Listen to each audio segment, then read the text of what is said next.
Sejam muito bem-vindos a mais um episódio do Milão Conecta Podcast. Esse podcast que tem o intuito de conectar arquitetura, design e principalmente pessoas. Eu sou o Diogo Besfontana, host do podcast, e tenho o prazer enorme de receber aqui Roberta Tassinari. Seja bem-vinda, Roberta. Obrigada, que delícia estar aqui. Que bom. A Roberta, ela vai contar muito mais sobre o estúdio Roberta Tassinari, que fica localizado no Square SC, na SC 401 em Florianópolis. E aí a gente vai descobrir como que surgiu o estúdio, como que é o formato do estúdio, porque ele é um pouco híbrido, assim. Ele é tanto um estúdio de criação, também uma galeria de arte, e a gente vai conhecer muito mais nesse episódio. Fique conosco. E aí, Roberta, conta um pouco mais. Quem que é a Roberta? Como que a Roberta desenvolveu essa habilidade da criação, do artístico? Como que veio a Roberta pequena e hoje se tornou essa grande artista e reconhecida por todos nós? Então, eu sou artista plástica já há mais de 15 anos, né? E recentemente eu decidi criar o estúdio Roberta Tassinari para comercializar não só as minhas obras, mas também eu fiz uma curadoria com obras de outros artistas. Então eu comecei a perceber que no mercado havia uma distância muito grande entre o meio de arte, que era um lugar muito fechado para colecionadores, para críticos de arte, para outros artistas, e tinha uma distância muito grande do público leigo. E aí eu falei, poxa vida, não faz sentido eu ficar aqui falando para quem já é do meio de arte, para quem já conhece arte. Eu quero falar de arte para quem ainda não está no meio de arte, para quem quer se aproximar, mas não sabe talvez por onde começar. Então eu comecei a pensar estratégias para me aproximar desse público. Então hoje o objetivo do estúdio é aproximar a arte do público. Então tá aqui conversando contigo é maravilhoso. Ah, coisa boa. E justamente porque eu sou um desses que precisa muito conhecimento ainda para entender um pouco de arte, então. E aí, sabe que deixa eu até contar uma curiosidade. E eu vou te pedir para ser assim, porque eu fiz um curso esses dias sobre ChatGPT, sobre inteligência artificial. Uhum. E aí, quando tu coloca algum assunto que é bem denso, assim, que não é do teu dia a dia, tu coloca... Tem uma dica para quem tá em casa. Coloca no ChatGPT assim, ó, L5. ELI5, espaço, e bota o assunto. Porque ele te explica como se fosse para uma criança de 5 anos. Ah, que legal! Então, bem didático. Bem didático, assim, bem popular, assim. Sim. Eu acho que esse é o sentido desse episódio, de aproximar quem não tem tanta intimidade, assim, com obras de arte. E eu acho que tu estás aqui para nos ajudar nesse ponto, né? Para tentar traduzir essa linguagem do artístico pra gente que é um pouco mais leigo, mas gosta, acha bonito, quer ter em casa. Exato. Justamente a ideia do estúdio é falar de arte de forma simples, tornar a arte acessível, principalmente através da linguagem. Então, assim, a gente não precisa usar expressões que ninguém conhece, né? Porque eu acho que isso acaba afastando. Às vezes, o meio de arte usa expressões que só o meio de arte usa, né? E eu acho que isso acaba criando talvez um ruído na comunicação. Então, por que não facilitar, né, o acesso à arte e fazer com que ela possa se tornar acessível para mais pessoas? Que legal. Roberta, e poderia nos comentar da onde surgiu a tua veia para arte, assim, desde criança? Tu já tinha esse viés ou foi no meio do caminho? Como que... Então, eu fiz formação em publicidade e propaganda, tá? Mas paralela à universidade, eu fazia tudo que é curso que tu pode imaginar, desenho, pintura, escultura, fotografia, sabe? Uhum. E porque eu sempre gostei muito de explorar esse lado artístico. E aí eu lembro que eu estava trabalhando numa agência de publicidade e o meu chefe passava para mim o briefing do cliente, né? Olha, Roberta, a gente tem que criar uma campanha nessas cores, com esse produto para resolver esse problema. E aí eu lembro que lá pelas tantas eu falei assim, poxa vida, eu não queria resolver o problema dos outros, né? Eu queria resolver os meus próprios problemas criativos, vamos dizer assim, Sim. né? E aí foi aí que eu decidi, eu falei, não, eu vou me dedicar para trabalhar com arte. E aí eu comecei a estudar de uma forma mais densa, vamos dizer assim, mais profissional talvez, né? E aí depois fiz um mestrado em arte, mas o que me deu a vivência mesmo foi o dia a dia, a mão na massa, participar de exposições aí pelo Brasil todo, sempre em instituições, que eu acho que isso é uma coisa que é importante a gente falar.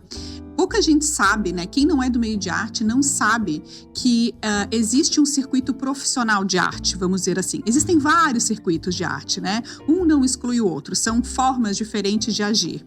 E existe esse circuito profissional que é o circuito de museus, de centro cultural, de espaço cultural. Então, aqui em Florianópolis, por exemplo, a gente tem o MASC, né? Que é o Museu de Arte de Santa Catarina, que eu já fiz uma exposição individual lá. Então, no Brasil inteiro, a gente tem diversos espaços que registram o que está sendo feito em arte, que é assim que é contada a nossa história, a partir do que é feito nos espaços oficiais, vamos dizer assim, né? Pelo menos uma parte da história, que a gente sabe que ela é muito maior do que isso. Que interessante. Onde é que fica o MASC?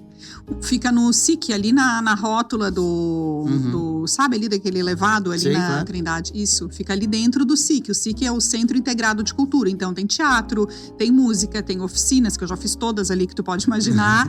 E tem o MASC, que é o Museu de Arte de Santa Catarina. E é aberto ao público? A gente tem que agendar, tu sabe dessa informação? O MASC, ele tá fechado porque ele tá com um problema no acervo, principalmente. Ele tá com goteiras, ele tá assim, tá inviável. Tá sem acesso, na verdade. Ah, que triste. Né? É, triste. E aí, quando tu viaja, tu sempre procura esses centros para... Então, na verdade, eu visito e isso, acho que isso é uma coisa legal de falar, que eu imagino que o público não tenha ideia de, né, como que funciona para eu expor no museu. Funciona sempre por meio de uma comissão de seleção. Então, abre um edital, tu manda projetos, né? Eu quero expor esse trabalho. Aí aquela seleção, ela vai olhar o que tu tá fazendo, se o teu trabalho, se ele é coerente, né? Se ele é... eu sempre falo que a arte, ela tá relacionada ao tempo, né, que a gente vive. Hoje, em arte, a gente vê muita coisa, muita cópia, muita coisa que já foi feita, e para estar no museu, aquilo tem que estar de acordo com o tempo de hoje, né? Que questões em arte que estão sendo discutidas hoje, para que faça sentido o meu trabalho estar lá, né? Junto de outros. Então, essa comissão de seleção é de uma comissão de especialistas, vamos dizer assim, né? Que avalia e escolhe esses trabalhos para serem expostos no museu. Então, é assim que funciona. Que legal, obrigado. Tá. E eu imagino que deve ter vários vieses, assim, né, das obras. Uhum. Tu tem algum segmento que tu é específica, que tu trabalha mais? Eu gosto de criar pintura com materiais que não são convencionais, né? O meu pensamento, ele é não convencional. Assim como o estúdio, ele é um espaço não convencional, eu gosto de criar pinturas que são com materiais não convencionais. Então, eu uso, por exemplo, purpurina, glitter, cera de abelha, folha de ouro, tecidos. Gosto de usar materiais que eles podem ser encontrados tanto na indústria, como em lojas de materiais artísticos, ou às vezes numa lojinha de R$1,99. Eu gosto muito da materialidade que tem, sabe? É isso que me atrai para criar as pinturas. Então, se tu olhar as minhas pinturas, tu vai ver que tem sempre uma cor muito viva, sabe? Com muita luz. É sempre uma relação entre os materiais que estão ali de uma forma não convencional, vamos dizer assim. Que legal. E aí eu percebo nas nossas conversas que teu estúdio já é um pouco diferente do convencional, as tuas obras são um pouco diferentes do convencionais. Tu sempre pensou assim fora da caixa? Sim. Quando eu fui criar o estúdio, eu falei assim, eu quero criar um lugar que não existe. Porque por que eu vou criar mais uma galeria de arte no mesmo formato? Eu falei, não precisa, não é esse lugar que eu quero ocupar, né? Eu acho que esse lugar já é muito bem ocupado. Eu quero criar um lugar para ser ocupado. E eu criei esse lugar que é onde a arte, ela se aproxima mais do público, né? Porque eu entendo que a galeria de arte, muitas vezes, eu já escutei muito isso de amigos, de alunos, que eu já dei aula há muito tempo também, das pessoas falarem, Roberta, eu quero ir numa galeria, mas eu não me sinto confortável, me sinto um pouco inibido, né? É um lugar, às vezes, que não é tão convidativo. E aí eu comecei a perceber todas essas coisas que a galeria tinha. Às vezes a galeria tinha uma luz muito branca, né? Então, eu criei o estúdio com uma luz mais amarelinha para tornar isso um pouco mais aconchegante. Sempre tem alguém, a gente atende com um agendamento, né? É um atendimento mais exclusivo para que eu consiga mostrar tudo para a pessoa, conversar, né? Sobre as obras, sobre o processo criativo dos outros artistas também que estão lá. Então, a gente procurou criar preencher essas lacunas, né, dessas pessoas que queriam se aproximar da arte e achavam sempre que era muito distante. Eu morei em São Paulo 7 anos, né, o estúdio nasceu em São Paulo. E a gente voltou com o estúdio pra cá, vai fazer 1 ano agora, essa semana. Que legal. Então tá sendo uma experiência muito linda, assim, poder trazer arte contemporânea para Florianópolis, né, que não é tão comum quanto São Paulo. E a gente continua atendendo aí o Brasil todo, né, porque a gente vende online, por isso que a gente pode voltar para casa. Mas o estúdio, ele ocupa, então, esse lugar que se aproxima mais do público e menos de um público especializado como colecionador, por exemplo, que já está habituado com arte, né? Essa tua ida para São Paulo foi justamente pelo mercado? Tipo assim, eu quero ganhar mais mercado, São Paulo tem mais notoriedade, isso? Aí tu... Isso, na verdade, eu fui selecionada para uma residência artística, que é um edital, de novo, né, que seleciona artistas do mundo todo. Foram uns 10 artistas na época, em 2016. E aí você fica lá desenvolvendo o seu trabalho, né, morando num espaço que é fornecido por eles, e tem lá um ateliê para produzir e tal, e fica numa imersão, vamos dizer assim, né? Então eu fui para isso. Foi durante 3 meses, e aí depois eu já sabia que não ia querer voltar, né? E eu achei que eu fosse ficar 2 anos, né? Meu plano era, não, eu fico 2 anos, eu crio meu espaço, e aí as coisas vão andar sozinhas, né? Doce ilusão, porque as coisas não andam sozinhas, né? E aí eu fui descobrindo que existia outras formas de viver de arte. Eu não precisava só... Por exemplo, na época, eu tinha meu trabalho em outras galerias para vender, né? Ou tinha o que a gente chama de os art advisor, que são profissionais que não têm um espaço físico, mas eles entendem o que o cliente precisa e eles vão em busca desses artistas para vender obras de artistas estando em galerias ou não, né? E aí eu comecei a pensar que, poxa vida, eu posso comercializar o meu próprio trabalho, eu posso criar o meu próprio caminho, eu não preciso ir. Eu descobri que não existe o caminho das pedras, né? A gente é que cria o caminho. Sim. E aí eu até acabei criando um jargão que é sempre pelo caminho mais bonito, porque só o que importa é o processo. Né? A gente sabe que não tem o pote de ouro lá no final do arco-íris, né? E ele é longo esse caminho, então ele tem que ser o melhor possível, né? E eu aprendi a desfrutar essa jornada, que ela é que recompensa tudo, né? Eu vou até anotar isso, tá? Sempre pelo caminho mais bonito. Sempre pelo caminho mais bonito. Não é o mais rápido, tá? Não é o mais fácil, mas é o mais bonito. Ó, deu até esse pauzinho que eu tô anotando mesmo, tá? Tá bom? Muito bom. E aí, tu descobriu que daria pra vender online, tipo, começou a comercializar lá, tipo, isso. Quero voltar pra Floripa. Exato. A gente, na época ali da pandemia, tava fazendo os lançamentos, né? E era uma coisa que dava super certo. Tu fazia lá um aquecimento, aí tu lançava um produto, abria o carrinho e puf, né? Era um boom de vendas. E estava todo mundo online, né? Todo mundo online, exatamente. E aí, nesse lançamento que a gente fez, a gente vendeu obra, era o lançamento, era ao vivo também, era para as pessoas irem no estúdio, era a inauguração, né, da exposição com as obras novas, e foi uma pessoa. Foi uma pessoa e a gente vendeu obra para os Estados Unidos. Legal. E vendeu para o Brasil todo e Estados Unidos. Então eu falei, nossa, isso é liberdade. O dia que eu quiser voltar para casa, eu posso. Né? Então esse foi o nosso caminho de volta, vamos dizer assim. Uhum. E o teu estúdio hoje fica no Square, né? Square SC. Fica no Square, isso. E como que foi a escolha do Square? Porque o Square, ele é um polo, vou dizer assim, né? Tem as lojas de decoração ali embaixo e normalmente os clientes vão com os arquitetos, né? Nessas lojas. E aí foi bem estratégico, assim, na verdade. E é uma coisa que deu 100% certo, né? Porque aí eles me falam, Roberta, vou com o meu cliente hoje aí nas lojas, tu tá aí, a gente pode agendar um horário e tal. Então funciona assim. Vamos pegar esse gancho de arquiteto. E como que é a tua relação com os arquitetos? Como que eles entram no teu dia a dia das obras? Então, tu sabe que quando eu decidi voltar pra cá, eu só comercializava os meus trabalhos, né? E aí, conversando com uma amiga arquiteta, ela me entrevistou para um portal de arquitetura bem conhecido e ela falou assim, Beta, como que se especifica obras de arte? Né? E isso foi uma pergunta que mudou a minha vida. Porque eu falei para ela, o que é especifica? É uma palavra que é muito do meio de arquitetura, não é do meio de arte, né? E aí ela me deu lá alguns exemplos e eu falei, olha, tudo bem, entendi o que é, mas na arte a gente opera, vamos dizer assim, de uma outra maneira, né? A gente não especifica exatamente. A gente pode ter talvez um tamanho pré-definido, enfim, aí começamos a trocar um pouco. Aí ela disse, olha, aqui em Floripa falta um profissional que dê essa assessoria para os arquitetos para ajudar a escolher as obras de arte para os projetos, né? Por que tu não faz isso? Ela disse. E aí, nossa, naquele dia, um portal se abriu. Eu falei, bom, já que eu conheço tanto artista, né? Porque, imagina, eu viajo o Brasil todo expondo e cada vez que viaja tu conhece um monte de artista. Eu falei, bom, então eu vou ampliar. Eu não vou mais vender só as minhas obras, eu vou vender as minhas e de outros artistas também. E aí, porque faz muito mais sentido eu poder dar essa assessoria para que eu consiga conectar o cliente final com outros artistas, né?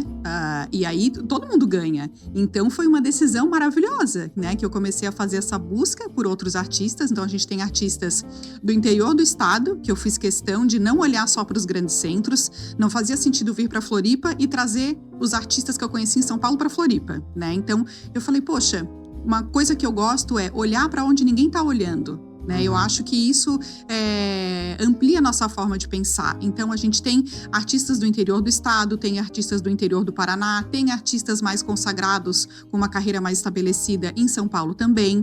E eu tô buscando artistas de todas as regiões, porque eu quero ter artistas de todas as regiões do Brasil. Que massa. Ô, Beta, e eu vi um conteúdo teu nas redes sociais, e aí eu faço até o convite, tá, gente? Quem quer conteúdo de qualidade, segue a Roberta lá, é estúdio.robertatassinari. Depois no final a gente vai relembrar, mas segue lá que vocês vão ter bastante conteúdo bom. E eu vi umas postagens suas que você agora disponibilizou o bloquinho no SketchUp. Isso, sim, foi exatamente, porque a gente está sempre pensando em facilitar o trabalho do arquiteto, né?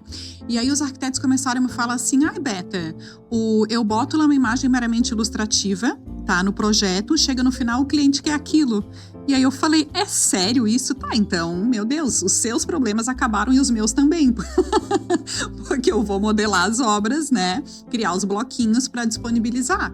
Então, isso é muito interessante, porque isso torna mais execuível, vamos dizer assim, torna mais real, né? O projeto, a aproximação do cliente com a obra de arte. Aí o cliente já visualiza a obra de arte lá no início do projeto, né? E depois o arquiteto pode executar conforme o projeto. Porque o cliente, ele já confia no arquiteto, né? O arquiteto projetou. E aí o cliente se apaixonou pela apresentação, por tudo que tem no projeto. Exato. E aí poderia criar uma frustração se não tivesse aquela obra, e agora tem, né? Agora tem, exatamente. Acho que isso ajuda, acho que fica bom para todo mundo, né? Com certeza, sim, com certeza. Roberta, e eu vejo que, eu acho que essa tua passagem pela publicidade e propaganda reflete todo no teu dia a dia, né? Do teu jeito que tu comercializa, que tu expõe, que tu fala nas redes. Eu acho que tu faz... Eu admiro o teu trabalho, tanto da criação, mas também das vendas ali do teu dia a dia, porque eu acho que tu faz tudo bem pensado, né, no cliente, como que ele vai enxergar esse teu trabalho, né? Sim, exatamente. Eu sempre falo que nada do nosso percurso é desperdiçado, né? Então, eu fiz uma faculdade de publicidade que hoje eu vejo que eu uso coisas que eu aprendi na faculdade, né? Mesmo não tendo trabalhado com isso diretamente logo depois da faculdade. Mas eu, com certeza, aplico o que eu aprendi hoje, né, na parte empreendedora, vamos dizer assim, né, do estúdio. Então, e teve algum... E eu vi que tu é bem atuante nas redes sociais. E teve algum tempo que tu não usava e caiu alguma ficha, tipo, opa, tem que fazer, tem que me expor, tem que falar, tem que abrir a câmera. Câmera. Acho que... Ou não, ou foi natural? Não, foi natural. Eu acho que foi natural. Eu queria acrescentar uma coisa ali nos bloquinhos do SketchUp, eu posso? Claro. Tá, é que além do SketchUp, a gente tem bloquinhos em BIM. A gente está desenvolvendo bloquinhos em BIM, que é uma tecnologia ainda recente, né? Mas que é mais usada fora do Brasil e pelas grandes construtoras. Então, em São Paulo, muitas construtoras já usam o BIM para construção, que o BIM é um programa que substitui... eu não sou arquiteta, né? Mas é a minha visão. Sim. O BIM, ele substitui, por exemplo, o AutoCAD, né? Então, ele consegue integrar todos os sistemas. né? Ele é mais... ele diminui um custo de obra. Ele tem um investimento inicial maior, o BIM, mas ele diminui qualquer problema que tu vá ter na obra, tu consegue prever no BIM e já minimizar esse custo depois na obra. Então, isso é algo para o futuro, é uma coisa mais assim a médio e longo prazo, aqui em Florianópolis, né? Mas o estúdio, ele atende todo o Brasil. Então, a gente está modelando as obras em BIM também, porque a gente sabe que o futuro vai ser com BIM. Além do SketchUp, né? Não conhecia, não? Não conhecia? Não conhecia, aí, mais uma coisa que eu aprendi hoje. Tá vendo? Roberta, e como que é receber o cliente no estúdio? Eu sei que eu vejo ali inclusive eu quero marcar um café contigo. Tu tem que ir? Quero conhecer. O arquiteto leva ele lá, vai totalmente cru, ou tu já bate algumas fotos, tu faz alguns vídeos, depois ele só vai ver pessoalmente? Como que normalmente funciona? Olha, a gente costuma oferecer para os nossos arquitetos parceiros uma assessoria, tá? Como cortesia, né? Para os clientes deles. Então, como que funciona essa assessoria? Eu gosto de conhecer o cliente, de saber o que ele gosta de fazer, quais são os valores dele, que tipo de coisa que ele se interessa. Ele é uma pessoa fora da caixa ou ele é uma pessoa mais assim, planilha de Excel, como eu digo, sabe? Conservador. Porque isso tudo é informação para que eu consiga apresentar para ele artistas que façam sentido, né? Porque a arte, ela vai muito além da decoração. A gente relaciona muito a arte com a decoração e tá tudo certo, mas ela é muito maravilhosa porque ela vai além disso, né? Eu falo que ela é uma oportunidade de tu olhar além da superfície. Então, de tu ver o que tem por trás daquele quadro, qual que foi a intenção do artista. Né? Então, lá a gente faz esse trabalho. Então, às vezes, a gente já começa antes, conversando com o cliente para entender o que ele quer, o que ele gostaria de sentir na casa dele, né? Então, a gente vai na casa do cliente também para entender ali como que aonde que vai ficar esse quadro. A gente ajuda a escolher um local para o quadro, que às vezes nem sempre é escolhido, que eu percebo, né? O local que mais valoriza. Então a gente ajuda nesse processo, na escala, né? Que tamanho que precisa ser esse quadro. Eu já volto nesse local. Não, a gente pode tocar agora. Tem local da casa que a obra valoriza mais o ambiente? Eu gosto sempre de locais onde a gente consiga olhar a obra de arte de perto e de longe. Né? Até tem o Vic Muniz, que é o artista brasileiro mais famoso no mundo, né? Artista contemporâneo. E ele fala o seguinte, que uma obra de arte, a gente olha ela de pertinho para ver os materiais e a gente olha ela de longe para ver a imagem toda. Quando uma coisa se transforma na outra, é como os sons se transformando em música. É onde a mágica acontece. Isso é muito lindo. Então, eu sempre digo para deixar respiro em volta da obra de arte, sabe? Às vezes, poderia ser um quadro menor, porque às vezes acaba indo objetos na frente do quadro. E isso atrapalha a nossa apreciação da obra de arte. Então, ter um respiro em volta, eu acho que é super importante para valorizar aquele quadro. Tem alguns locais clássicos, né? Como o hall de entrada, tu chegar em casa e ter um quadrão, assim, recepcionando, eu acho maravilhoso. Em cima do sofá, que é um espaço ali de de espaço livre, né? E às vezes em cima de um aparador, por exemplo, ou de um bar, alguma coisa assim, mas sempre tomando esse cuidado, né? Para que tudo tenha o seu protagonismo. Assim como tem, às vezes, uma poltrona de design assinado, ela é um ponto de atenção na sala, que é maravilhoso. A gente também tem esse cuidado para que cada elemento fique harmônico, né? Na composição. Certo. Eu imaginava, na minha leiguice, que a pessoa iria escolher o quadro, se identificou, tocou, sentiu, criou emoção, comprei. Mas pode ser um processo diferente, então ela pode conversar com o artista, porque lá eu até vou dar uma experiência... Mas tá certo o teu raciocínio. Eu acho que o mais natural, o mais fluido, que, vamos dizer assim, um cenário ideal do ponto de vista artístico, eu acho que isso é o mais rico. Quando a pessoa, ela se apaixona por um quadro, depois ela vê onde ela vai botar. Porque o quadro caminha pela casa. Às vezes tu bota no quarto, às vezes no corredor, às vezes na sala. Ele vai passeando. Tu enjoou de um lugar, tu tira, bota no outro. Eu tenho eu tenho alguns quadros em casa, né? Tipo, perto da adega, tem alguns que bati o olho, gostei. Aham. Minto, tem alguns que quando eu recém fiz a casa, tipo, aqui eu acho que ficaria legal um quadro, vamos lá escolher. Esse faz sentido porque é perto da adega, é um casal bebendo vinho, assim, legal. Aí tem duas situações, olha só. Teve uma exposição na Casa Cor, né? E tinha um espaço de galeria galeria de arte. Aí eu vi uma fotografia de moleques jogando bola na praia, assim, num tom preto e branco. Cara, aquilo ali me tocou muito com a minha infância. E aí tudo assim, não importa o preço, eu vou levar esse quadro. Que legal. Tipo assim, tocou, emocionou, né? Tipo que assim, ótimo. Lembrei lá do tempo de infância, no anterior, quando a gente ia pra praia, jogava futebol na praia, tá, beleza. E tá lá na minha área gourmet. E aí teve outra situação, que lá em casa eu tenho um pé direito duplo, na escada. E quando a gente fez a casa, assim, cara, aqui vai um quadro grande, assim, uma obra de arte. E aí, só que terminar a casa, o dinheiro às vezes não tá tão sobrando assim, né? Mas aí eu deixei iluminação, ponto de luz, me organizei. Depois aí eu conversei com um artista para fazer um quadro realmente grande, porque combinaria, né? E aí a gente foi lá em casa, a gente conversou, tomamos um café, ele conversou com o casal, o que faria sentido. E aí depois demos um tempo para ele, a gente fez o briefing, né? A gente deu um tempo para ele rabiscou, desenhou, apresentou o rascunho, vamos chamar assim, não sei se é assim que se chama. Sim, um estudo. Mas, cara, é isso mesmo. E aí depois ele fez a arte, pintou e a gente pendurou. E aí todos os dias eu olho para aquele quadro e me sinto bem, assim, tipo, quando eu desço para vir trabalhar, quando eu chego em casa. Sim. Acho que a obra, ela é muito mais do que algo decorativo, né? Ela mexe com emoções. Com certeza. Eu sempre falo que... Por que a gente gosta de uma obra de arte e outra não, né?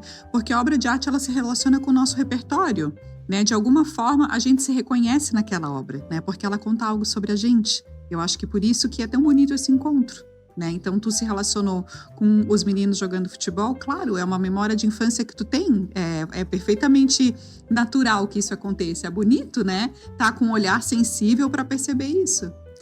Bom, Beta, e agora eu posso fazer umas perguntas bem de leigo, assim mesmo, bem de leigo? Bem de leigo, vamos lá. Bem de leigo, é isso aí.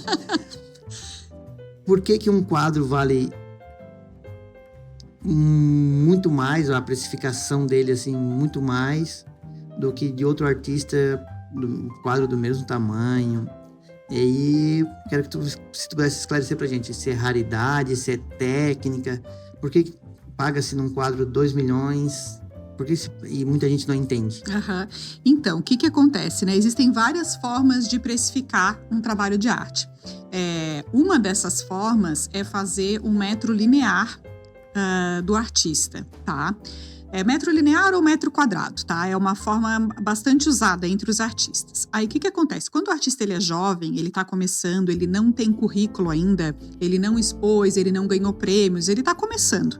Então, é um valor mais acessível, tá? À medida que o artista ele vai ficando reconhecido, vai ganhando prêmios, vai expondo em lugares mais legais, o valor do metro quadrado dele vai subindo.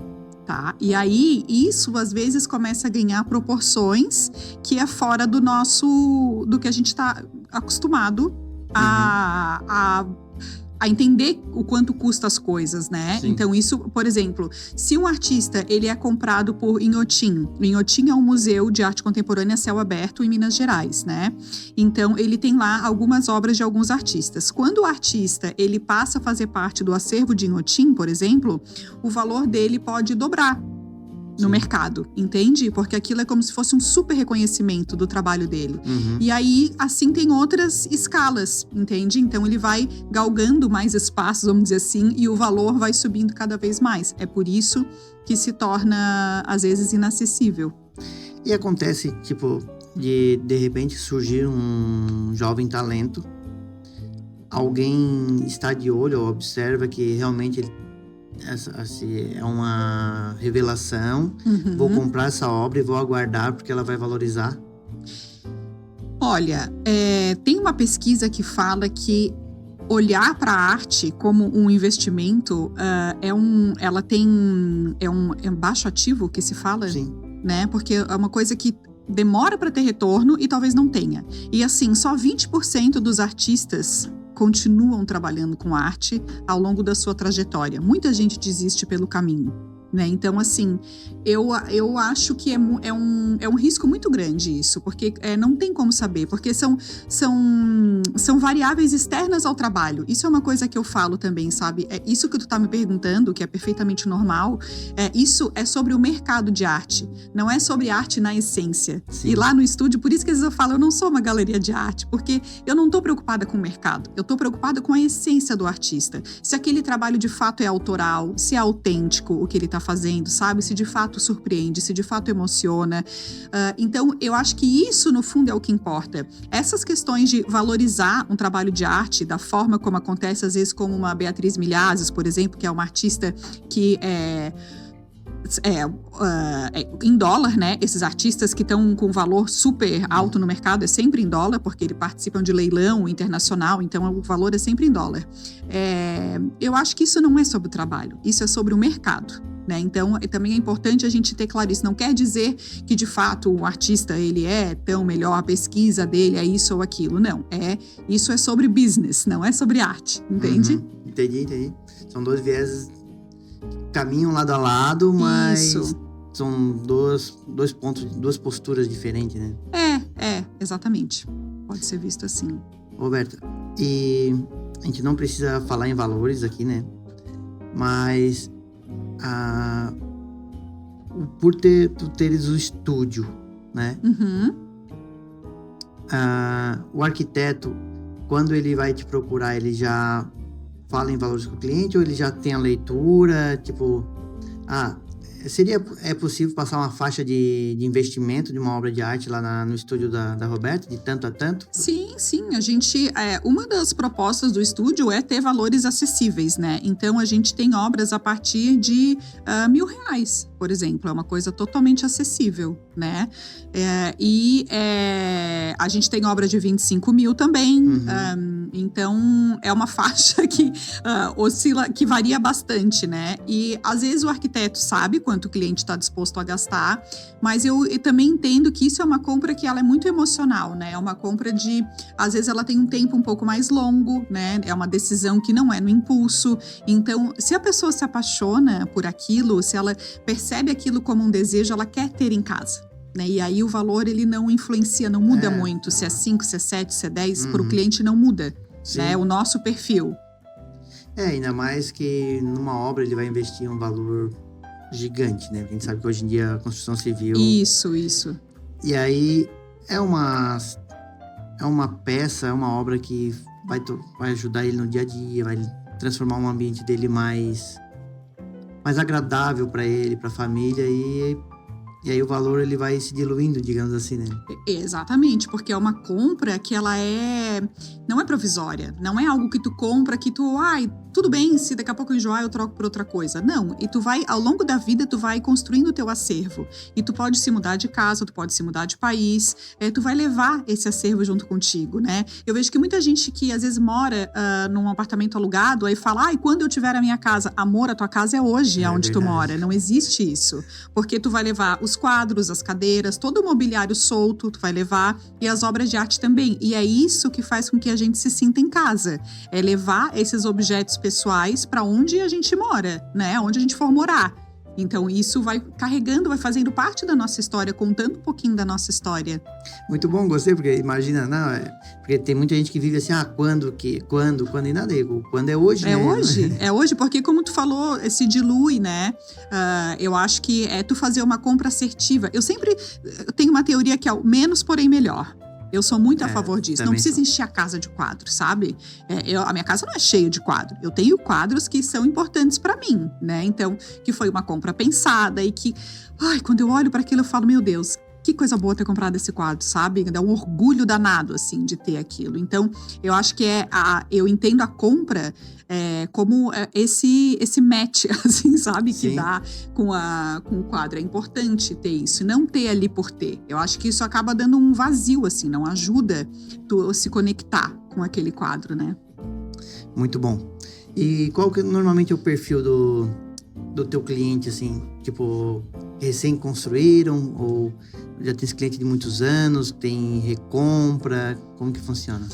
Então, online a gente tem clientes de muitos anos, né? Porque o estúdio já tem aí alguns anos e é muito lindo, assim, ver os clientes que estão com a gente desde o começo, sabe? Que toda a coleção pede o catálogo para ver as obras e mesmo se não compra naquela, compra na próxima.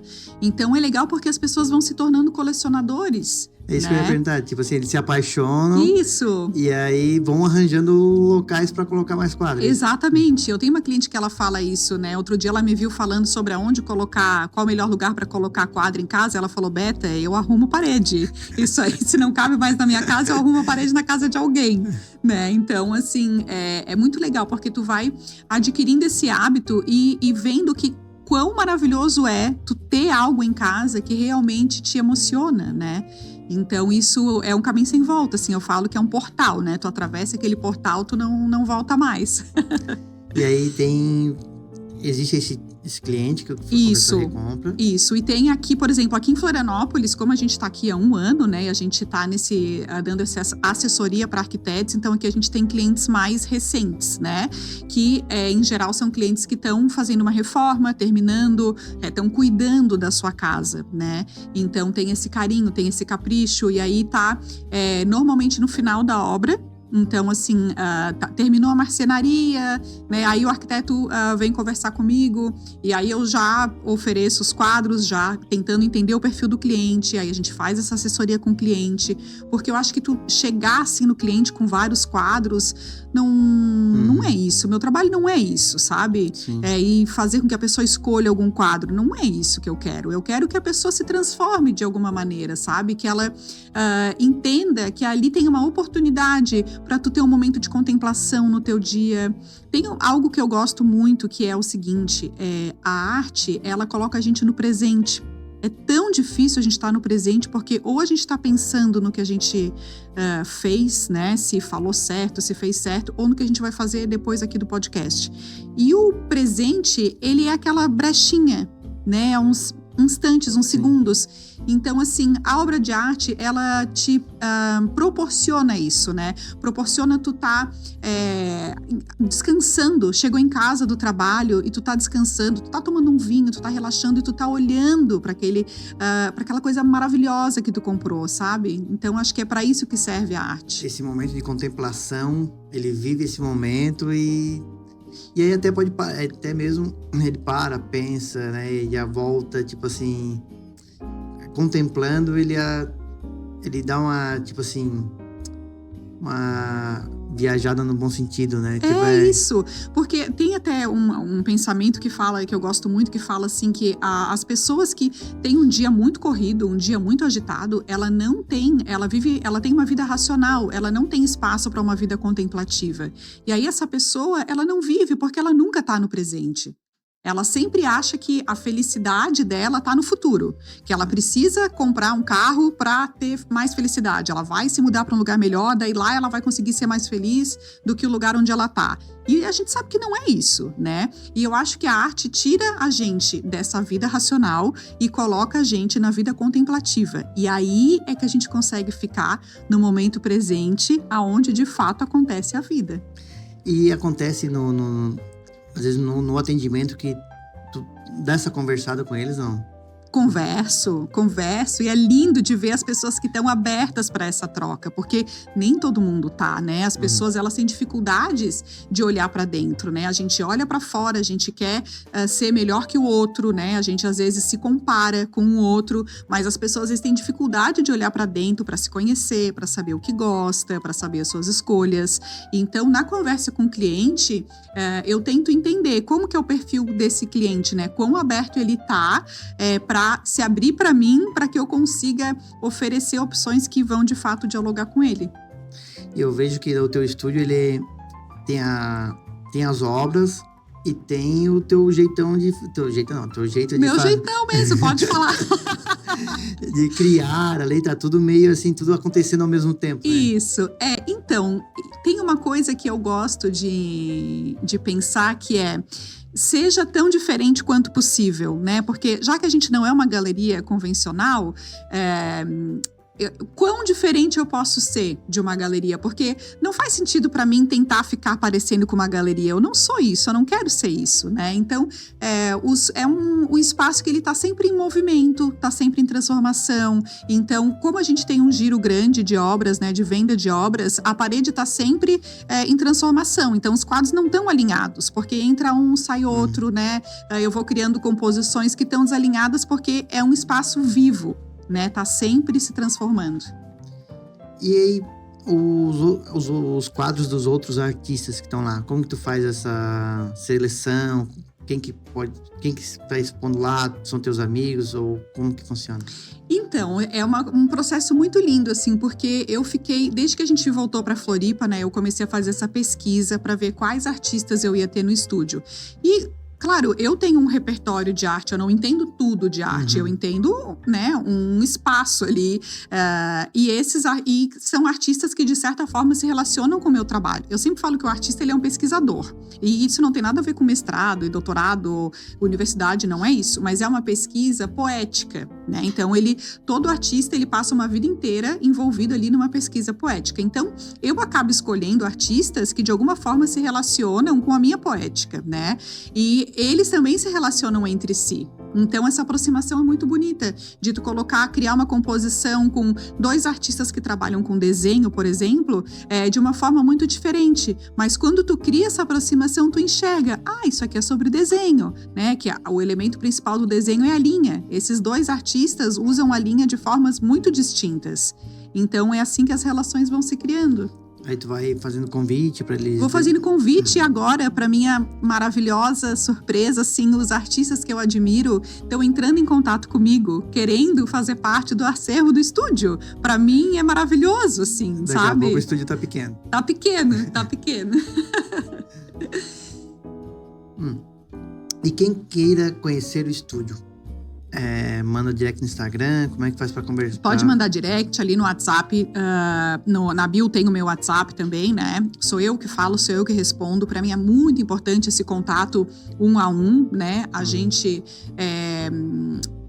tem sempre essa preocupação de aproximar mesmo, né? Sim. Então, eu tento sempre entender qual que é a demanda da pessoa, se é um arquiteto, se quer levar um cliente, ou se o arquiteto, ele quer ir para conhecer o estúdio, que eu acho super importante. Eu recebo muito arquiteta, né, em geral, que é 90% mais, né? Pelo mulher. menos lá para tomar um cafezinho e já se ambientalizar, Isso, conhecer exato, mais do teu trabalho. Exato. Ver ao vivo, né, as obras, que eu acho que também é importante, conhecer a proposta do estúdio, a assessoria que a gente oferece, né, para os clientes deles, como cortesia.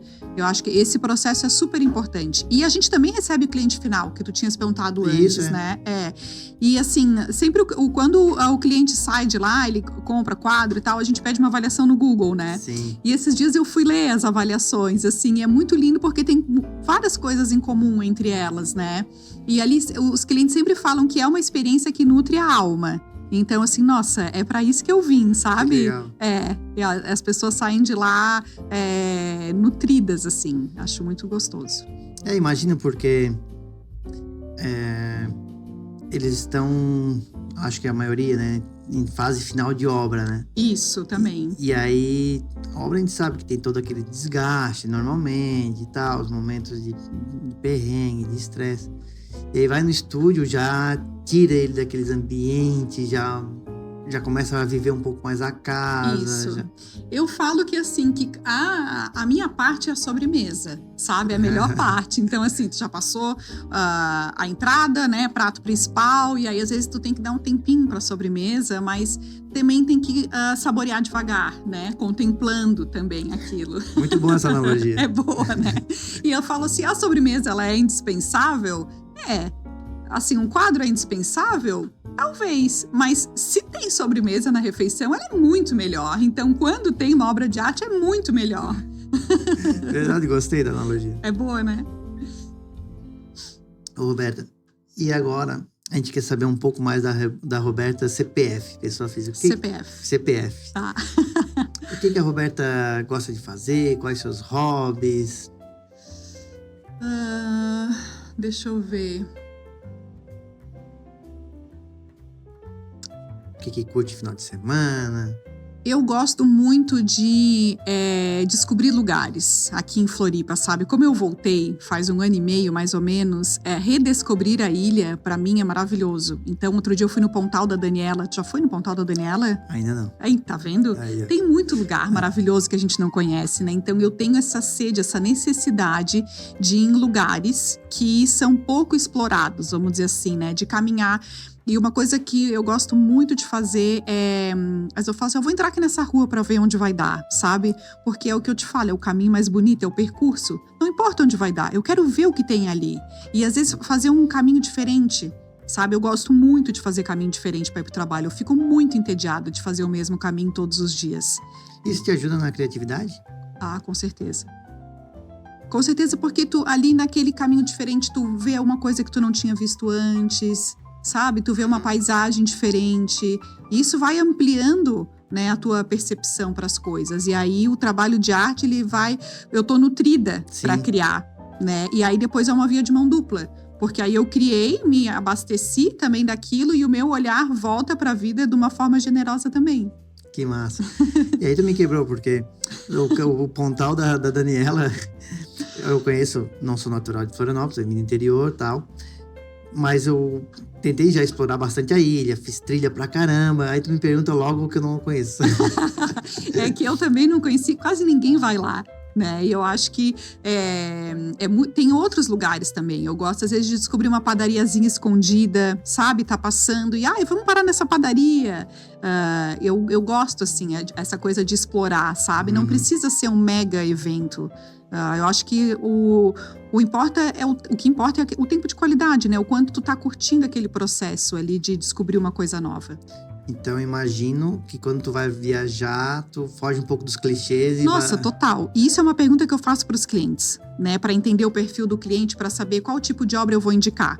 Quando tu viaja, tu vai em ponto turístico ou tu gosta de ir em lugares que tu descobre na viagem? Isso fala muito sobre a personalidade da pessoa, né? Então, assim, vários pontos turísticos pelo mundo eu não fui, porque não acho graça. Eu prefiro descobrir o lugar, sabe? Ou ir num lugar que tá mais escondido. Eu acho que tem uma coisa que eu gosto muito que a Brené Brown, que ela é uma pesquisadora sobre a vulnerabilidade. É uma mulher super famosa, tem o TEDx da vida, que viralizou e tal. E ela fala o seguinte, que para tornar a vida interessante, a gente tem que ter 2 sentimentos, que é admiração e surpresa. Tá? Isso é que tira a gente da monotonia do dia a dia. Então, eu acho que existem várias formas, né? E ela fala assim, não precisa ser a aurora boreal pra tu, sabe, ficar surpreso e admirando. Pode ser uma coisa pequena do teu dia a dia, numa viagem, né? Que tu vai num lugar que é muito diferente, tu descobre às vezes um restaurantezinho pequeno, diferente, e tu se surpreende com aquela culinária daquele lugar. Então, eu acho que a arte, de novo, ela te proporciona admiração e surpresa. Por isso que a gente fala que é uma experiência que nutre a alma. Legal. E nessas tuas andanças mundo afora, tem algum lugar que te marcou, assim, tipo que tu suspira quando lembra? Ai, olha, agora falando, eu lembro uma viagem que eu fiz pra Antártida, que foi maravilhoso, sim. E a gente passou pelas Falklands, uma viagem de navio, né? A gente saiu de Buenos Aires, foi até as Falklands, que é metade Falklands, metade Malvinas, né? Sim. E quando a gente chegou lá, era um céu azul de brigadeiro e o comandante do navio, ele falou, olha, aqui nessa ilha faz sol 5 dias por ano. E hoje é um desses 5 dias. Que legal. Então era maravilhoso. A gente tava em cima, assim, de um morrinho e tu olhava, a água era tão transparente que tu via, tinha muito pinguim. E tu via os pinguins nadando embaixo da água. Pra mim, aquilo é a coisa mais surreal. Sabe quando tu sonha e tu fala, eu sonhei que eu tava numa ilha e eu via pinguins nadando. E nossa, a gente viu isso, sabe? Então foi muito maravilhoso. E depois chegando na Antártida, né? Uma coisa assim... também que é uma natureza muito diferente, muitos tons de branco diferente, né? Eu que trabalho com cor, então Antártida é o lugar onde tem mais tom de branco possível. Eu tive, não vou dizer que eu tive próximo, mas quase, que eu fui no Ushuaia, né? Isso. Que é a última cidade, o último O lugar. extremo sul, o né? Extremo sul, antes da Isso, Antártida. isso, a gente passou ali também. É pertinho. É pertinho. É isso. Que massa. E uma pergunta que a gente tá partindo pro final aqui. O que não pode faltar na casa da Roberta?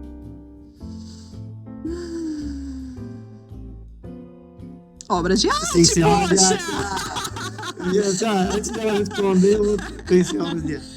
Mas assim, quando a gente voltou para cá, a primeira coisa que eu desembalei da mudança foram os quadros, né? Então, assim, é algo que realmente faz eu me sentir em casa, sabe? Sim. Então, as roupas estavam lá ainda dentro das caixas, mas os quadros já estavam indo para a parede.